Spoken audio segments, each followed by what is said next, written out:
අපි අද මොකක් හරි කොටසක් පාඩම් කරනවා. කරලා දවස් 4ක් 5ක් ගිහිල්ලා මේ පාඩම් කරපු කොටස දැන් පුළුවන්ද කියලා බලනකොට සමහරක් විට අපි මේ කොටස පාඩම් කරාද කියලාවත් අපිට මතක නැහැ. ඔක ළමයි සෑහෙන්න මුණ දෙන ප්‍රශ්නයක්. මොන කොටස පාඩම් කරත් දවස් කීපයක් ගියාට පස්සේ මේ කොටස පාඩම් කරාද කියලාවත් මතක නැහැ. අන්තිමට හිතනවා දැන් වැඩක් නැහැ නේ මම පාඩම් කරපෙකින් මතක නැත්තම් කියලා. ඊට පස්සේ ඒකත් එක්ක ළමයිකට පාඩම් කරන එකේ නම එපා වෙලා යනවා. ඒකත් එක්ක ළමයි හිතා ගන්නවා මේක මොකක් හරි මේ මගේ මොලේ වැරද්දක් තියෙන්නේ මම දුර්වලයි. හැබැයි අනිත් ළමයි රෑන්ක් ගන්න ළමයි හොඳට වැඩ කරන ළමයි දේවල් මතක ළමයින්ට එහෙම නැතුව ඒගොල්ලන්ට හොඳට මතක තියෙනවා ඇති කියලා.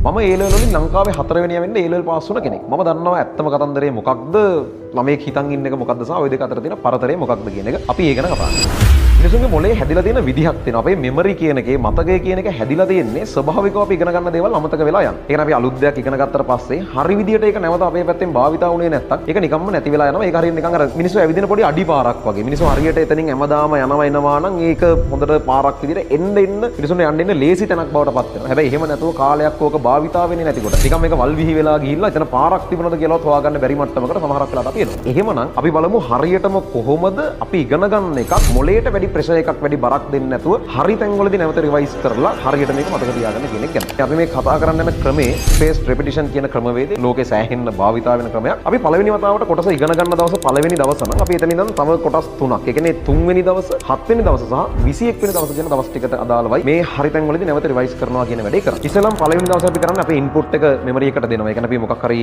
කොටස ඉගෙනගෙන ඒක අපි ඔලුවට දාගන්නවා. ඔලුවට දාගෙන අපි ඒ කොටස ඕනනම් ගෙදර ඇවිල්ලා ආය වතාවක් බලලා ඒක ඉන්පුට් එක දුන්නා කතාව ඉවර කරා. ඊට පස්සේ අපි යනවා 3 වෙනි දවසේ වැඩේට මෙමරි එක ලොක් කරගන්න. ඒක කරන්න පුළුවන් විදි දෙකක් අපිට යෝජනා කරත හැකි. එකක් තමයි ඔය ඉගෙනගත්ත පාර්ට් එක තව කෙනෙකුට විස්තර කරනවා කියලා මවාගෙන ඒක නැවත අපි උගන්වනවා කෙනෙකුට. ඒක විදියක්. එහෙම කැමති නැත්නම් තව විදියක් තියෙනවා. අපි ඉගෙනගත්ත එක අපි පොතක නැත්නම් කොලේක ලියනවා. අපේ නෝට් එක බලන්නේ නැතුව. ඒ විදිහට අපි අපේ මෙමරි එක ලොක් කරගන්න. 7 වෙනි දවසේ නේද අපි කරන්න යන්නේ මේ ඉගෙනගත්ත කොටස ප්‍රශ්න විදිහට උත්සාහ කරලා බලනවා. ඒ කියන්නේ වර්ගීකරණය කරපු පාස් පේපර් සෙට් එකක් වෙන්න පුළුවන්. නැත්නම් පන්තියේ දෙන මොන හරි ප්‍රශ්න සෙට් එකක් වෙන්න පුළුවන්. ක්ලාස් එකේ ළමයි දන්නවා අපි වීක්ලි රිවිව් කියලා පොඩි ප්‍රශ්න ෆෝමැට් එකක් අරගෙන යනවා. ඔය වගේ වැඩකට ගැලපෙන්න හරියටම දවස් 7. මේ විදිහට අපි ඉගෙන ගත්ත එක අපි ප්‍රශ්න වලට කන්වර්ට් කරනවා 3 වෙනි පාර්ට් එක විදිහට 7 වෙනි දවස වෙනකොට. අවසාන වශයෙන් 21 වෙනි දවස වෙනකොට අපි කරන්නේ අපි ඉගෙන ගත්ත ඒ කොටස විභාග මට්ටමේ ප්‍රශ්න වලට අරගෙන යනවා. ඒ කියන්නේ අපි ක්ලාස් එකේ පේපර් එකකදී ඉගෙන ගත්ත කොටසෙන් ප්‍රශ්න කරනවා. සාමාන්‍යයෙන් එහෙම පේපර්ස් කරමින් යනවා නම් අර අදාළ සති 3ක වගේ කාලේ දවස් 21 කාලට පස්සේ අපි අතින් මේ පේපර්ස් වල අර ඉගෙන ගත්ත එකේ ප්‍රශ්න කරනවා නම් අන්න ඒක තමයි 4 වෙනි කොටස විදිහට වෙන්න ඕනේ. ඔය ක්‍රමයේ පාවිච්චි කරන එකේ ප්‍රධාන වාසිය වෙන්නේ ගොඩාක් වෙලාවට ළමයි අර කරන්න යන්නේ මොලේට ගැලපෙන්නේ නැති විදිහකට මේ දේවල් මොලේට පාඩම් කරවන්න කියලා බලහත්කාරකම් කරන එකනේ. අපි මෙතන කරන්නේ එහෙම නැතුව